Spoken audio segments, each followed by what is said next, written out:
আপনারা কচু দিয়ে বিভিন্ন ধরনের রেসিপি খেয়েছেন, কিন্তু কচুর ফুল এভাবে কখনো খেয়েছেন এর আগে? যদি না খেয়ে থাকেন, আমার এই ভিডিওটি দেখার পরে একবার হলেও বাড়িতে খেয়ে দেখবেন, দারুণ হয় খেতে। দেখুন, এখানে গাটি কচুর ফুল নিয়েছি আমি এক তারি, আর এটা বাজার থেকে কিনে এনেছি।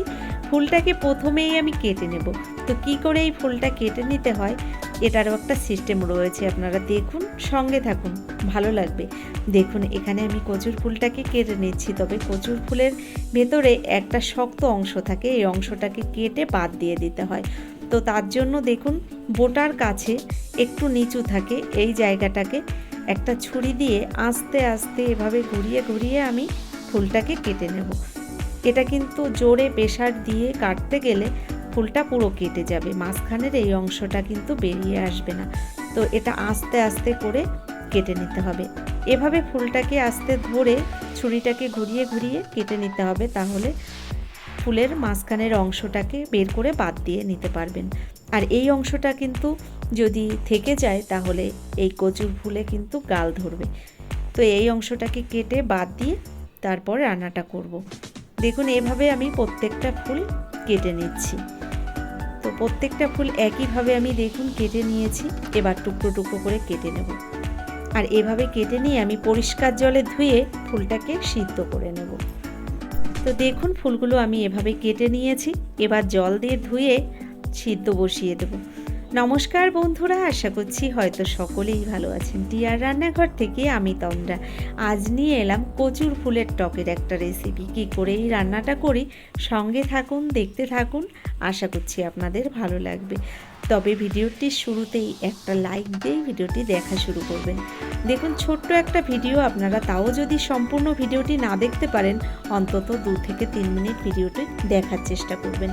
দেখুন, আমি কচুর ফুলটাকে সিদ্ধ বসিয়ে দিয়েছি। অল্প পরিমাণে একটু লবণ আর হলুদ দিয়ে কচুর ফুলটাকে আমি জলের মধ্যে এভাবে সিদ্ধ করে নেব। তো কিছুক্ষণ এভাবে আমি জলের মধ্যে সিদ্ধ করতে করতেই ফুলটার কালারটাও কিন্তু চেঞ্জ হয়ে যাবে। তো দেখুন, গ্যাসের ফ্লেমটাকে আমি একটু বাড়িয়ে দিয়ে কচুর ফুলটাকে এভাবে সিদ্ধ করে নিচ্ছি। আর আপনারা দেখুন, কচুর ফুলটার কিন্তু কালার চেঞ্জ হয়ে যাচ্ছে আস্তে আস্তে। তো এভাবেই আমি 2 থেকে 3 মিনিট কচুর ফুলটাকে সিদ্ধ করে নামিয়ে নেব। তো বন্ধুরা, আপনারা যারা কচু খেতে পছন্দ করেন, তারা নিশ্চয়ই এই ফুলটাও হয়তো খেয়েছেন। ফুলটা খেতে কিন্তু দারুণ লাগে। তো দেখুন, এভাবে আমি সিদ্ধ করে জলটাকে ঝরিয়ে নিয়েছি। এবার গ্যাসের উপর একটা কড়াই গরম বসিয়ে দিয়েছি। কড়াইয়ের মধ্যে আমি 2 থেকে 3 চামচ পরিমাণে সর্ষের তেল দিয়ে দিলাম। তেলটাকে বেশ ভালো গরম করে নিয়েছি। এবার এর মধ্যে দিয়ে দিলাম 1 চামচ গোটা কালো সর্ষে ফোড়ন, আর দিয়ে দিচ্ছি এর সঙ্গে 3টে শুকনো লঙ্কা। তো এভাবে আমি সর্ষে আর শুকনো লঙ্কাটাকে তেলের মধ্যে ভেজে নেব। ফোড়নটাকে একটু ভেজে নিয়ে এর মধ্যেই আমি সিদ্ধ করা কচুর ফুলটাকে দেখুন ঢেলে দিয়ে দিলাম। এর মধ্যে এবার দিয়ে দেব স্বাদ মতো নুন হলুদ। নুন হলুদটা দিয়ে আমি এভাবে ঢাকনা বন্ধ করে রান্নাটা কিছুক্ষণ করে নেব। তো দেখুন, নুন হলুদটা এক এক করে আমি দিয়ে দিলাম এই কচুর ফুলের মধ্যে। এবার ভালো করে নেড়ে চেড়ে নুন হলুদটাকে মিশিয়ে দিলাম। এবার দেখুন, এই কচুর ফুলের মধ্যে আমি দিয়ে দিচ্ছি তেঁতুল। তো আগে থেকেই আমি একটা তেঁতুল জলের মধ্যে ভিজিয়ে রেখেছিলাম। অল্প একটু জলের মধ্যে তেঁতুলটাকে আমি ভিজিয়ে রেখেছিলাম, সেই জলটা আর তেঁতুলটা পুরোটাই আমি দিয়ে দিলাম এই কচুর ফুলের মধ্যে। ভালো করে নেড়ে চেড়ে ঢাকনা বন্ধ করে 2 মিনিটের জন্য ঢেকে দিয়েছি। এবার 2 মিনিট বাদে আবার ঢাকনাটা খুলে নেড়ে চেড়ে আরও কিছুক্ষণ এভাবে রান্না করে নেব। কচুর ফুলের মধ্যে যে জলটা রয়েছে, এই জলটাকে একদমই শুকিয়ে নেব। তো আস্তে আস্তে দেখুন, কচুর ফুলটা একদমই নরম হয়ে গেছে, আর এটা রান্নার পরে একদম কচুর শাকের মতোই রান্নাটা হবে।